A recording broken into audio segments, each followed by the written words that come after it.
Nananatili pa ring pangunahing destinasyon ng mga manggagawang Pilipino ang South Korea. Inihayag ito ni Dr. Alan Peter Cayetano sa kabila ng tensyong umiiral sa Korean Peninsula. Ayon sa Senador, sanay na mga overseas workers sa madalas na bangayan ng dalawang magkapit bansa. May ulat si George Bandola. Premier destination pa rin ng mga overseas Filipino workers ang South Korea sa kabila ito ng tensyon ng South Korea at ang North Korea. Ayon kay Senator Alan Peter Cayetano, nang bisitahin nito ang OWA, sanay na raw ang mga OFW sa palagiang bangayan ng magkabilang panig.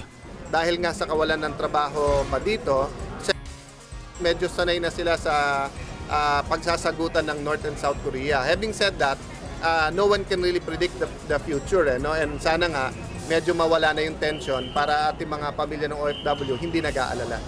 Dahil sa inaasang pagdami pa ng mga Filipinong maghahangad na makapagtrabaho sa ibang bansa, isusulong na rin daw ni Cayetano ang pagkakaroon ng hiwalay na kagawaran para sa mga OFWs.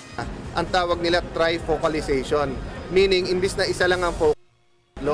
So nakikita ko, pwedeng ang DOLE, nakafocus na sila sa local employment, pero kailangan natin isang departamento na walang ginawa kung hindi hanapan ng mas magandang trabaho sa abroad ating kababayan, walang ginawa kung hindi yung welfare nila, walang ginawa kung hindi extra training. Binisita na ni Team Pinoy Senatorial Candidate Alan Peter Cayetano ang mga OFW sa Hong Kong at Saudi para makampanya bago magkaroon ng campaign ban on overseas sa Sabado.